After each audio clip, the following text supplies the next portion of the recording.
Hello, everybody, and welcome back to another episode of Grace Covenant Chats, brought to you by Grace Covenant Church here in Philadelphia. I am your host, as usual, Caleb Watt, here with I have to come up with new adjectives, but I'll say fantastic co-host. Oh, thank you. Pastor Thank you. Doug. Pastor Thank Doug, you. how are That you no doing longer today? one-dimensional.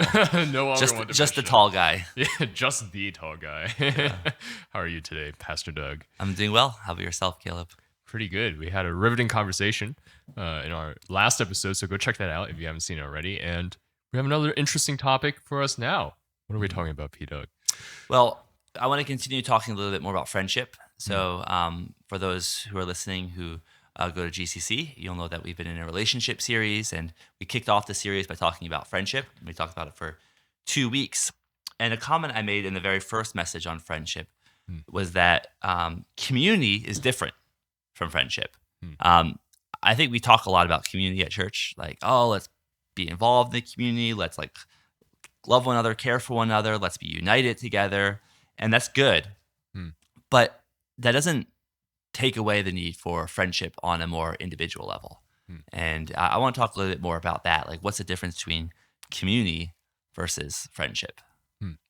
So what are the differences between community and friendship? Oh, well, perfect question there. I know, you give me the perfect segues every single time. I try.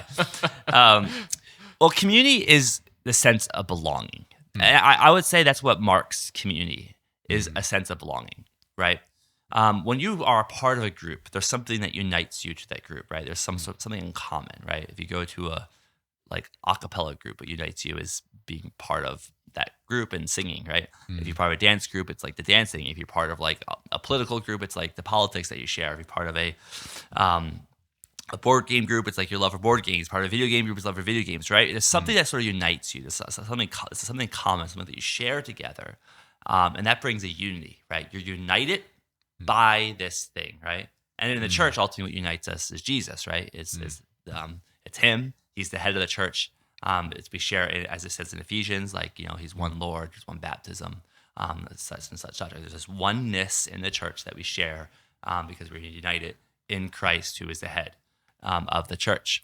And so that's what community is, right? Again, it's marked by belonging. And in many ways, community is sort of what is the entryway to being a part of a group, right?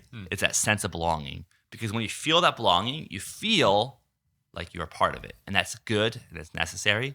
Like I said, it's sort of like the entryway. It's like the first step to becoming part of a group. However, though, that feeling of belonging will only last until you actually, though, have something deeper. And what I want to call that is intimacy. Because you're drawn to a group first through unity, but what actually sustains you is intimacy. And you need both. You need a sense of unity, but you also need intimacy. Intimacy involves like one or two people, right? And I don't mean intimacy in like the romantic sense. I mean more like the closeness that exists between friends. If you're part of a community, maybe you're enjoying it at first. You feel like you're like I said, you're united by this common interest that you may have. But if you don't start to make friends in that group, you're going to eventually start to feel like unknown, right? You're going to start to feel like unconnected because it's friendship that actually cements and really solidifies the connection that you felt in the first place. And so friendship is always necessary. Intimacy is always necessary to keep that unity growing. Because a unity that's not built on individual intimacies is a unity that's kind of fake and superficial, and it won't necessarily last. For unity to actually last in a group, it needs to be cemented by intimacy, not between everyone and everyone else, but everyone connected at least one or two other people, and then everyone though therefore will be connected in some sort of way, and that unity actually becomes stronger in the long run. So do you see that a lot in like the church?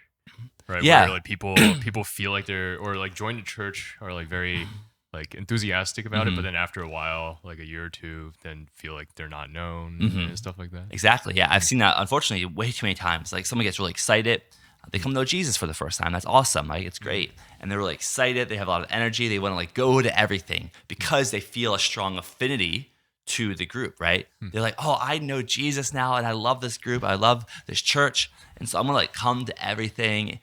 But then the problem is if that person doesn't build strong friendships, so they don't develop intimacy with like one or two other people, it'll fizzle out. and they'll start to feel like unknown. They'll start to feel tired by the community, feel like there's too many things to go to because now they're just going to things versus actually having real relationship. And going to things only lasts as long as you're excited about the thing that you're going to. But the reality is, the excitement will always go away. Maybe you'll hit a difficult period in your life, right? Maybe there'll be a challenge, a trial of some sort. Or maybe there's some sort of sorrow that you're going through, and the unity is not going to sustain you through that trial, right? Maybe for a little bit, but you need intimacy for someone to actually be there with you to say, hey, like, I know you're going through this and I'm going to go through it with you. And that's what will make your connection to that community last longer, is when you know you have someone who's there with you, even when your excitement runs out, even when things aren't going well. You need that unity, because otherwise that community will just be superficial, be shallow. So then how do people go about creating that sort of intimacy? And maybe even the question of like particularly in the context of church, right? Because there's always, or at least for a lot of churches that have been around for a little bit, right? There's a group of people that's like, I don't want to necessarily say in crowd, right? But like a group of people that have been there for a while. How does someone new who's excited about this, right?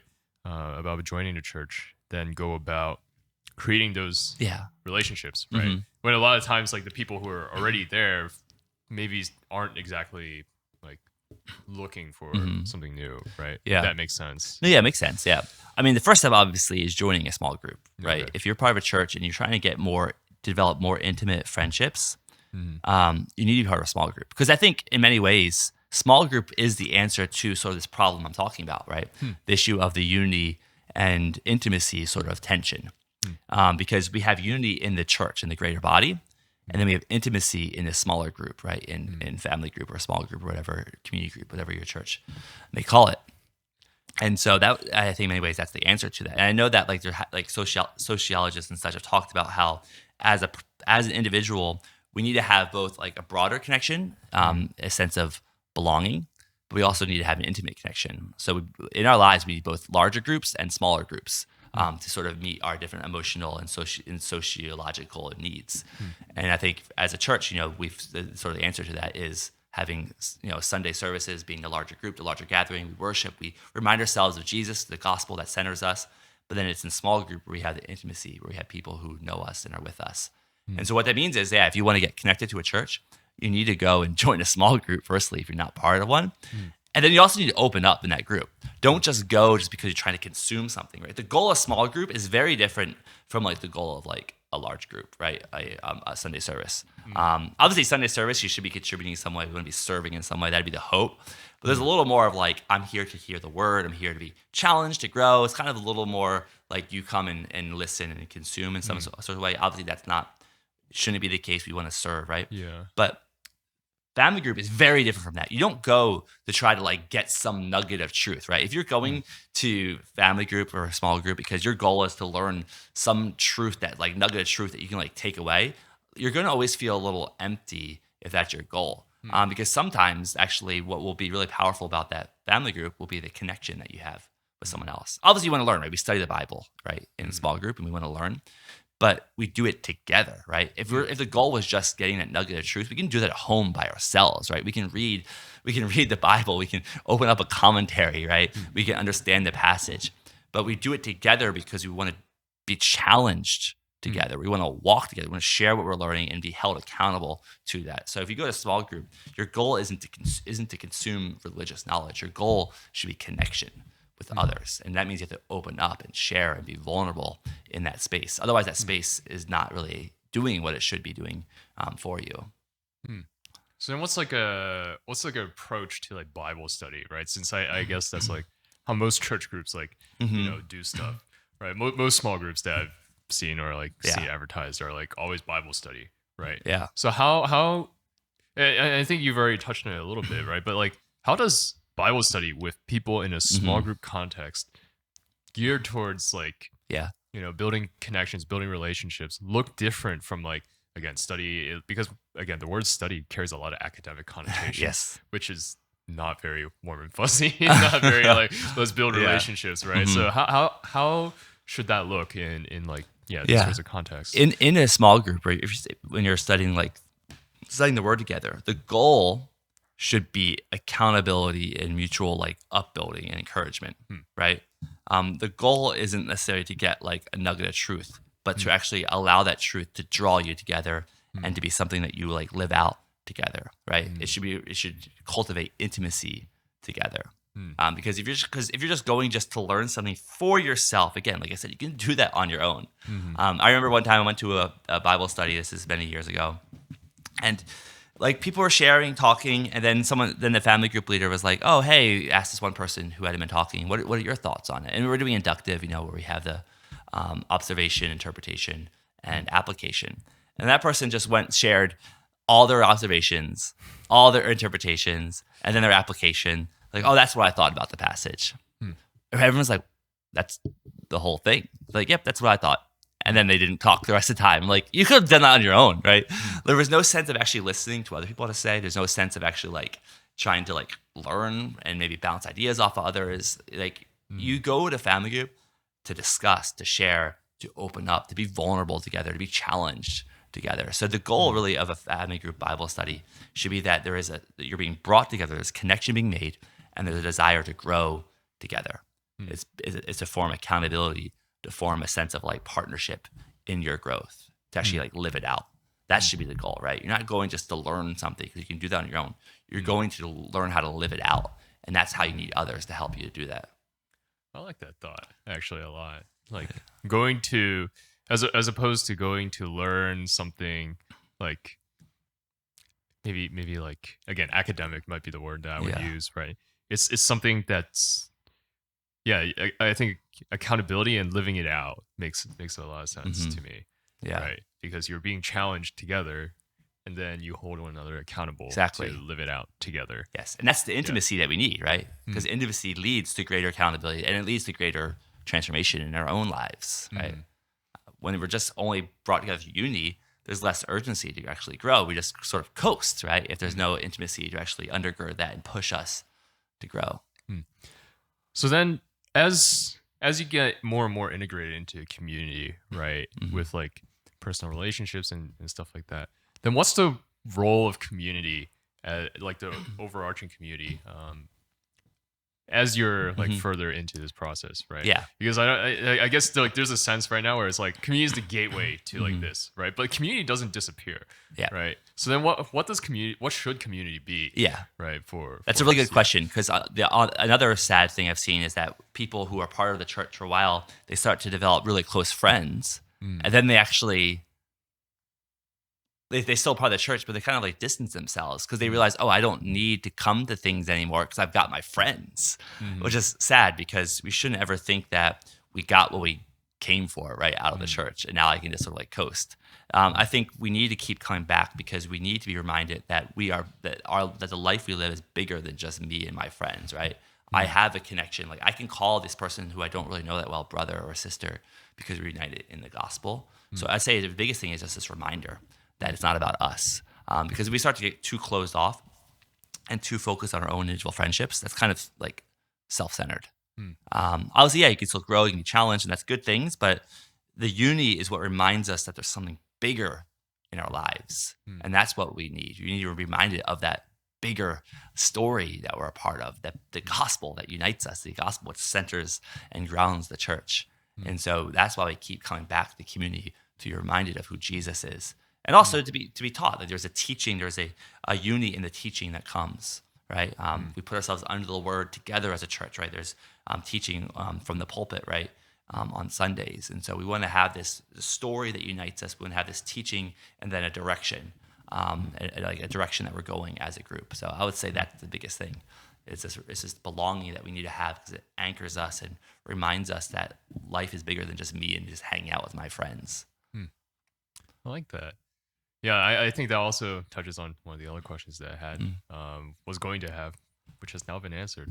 Oh. Like, how do we do this how do we form relationships without it becoming like cliquey in a sense? Yeah. Right. Similar. Like we always need to remember that this life we're part of is not just about me.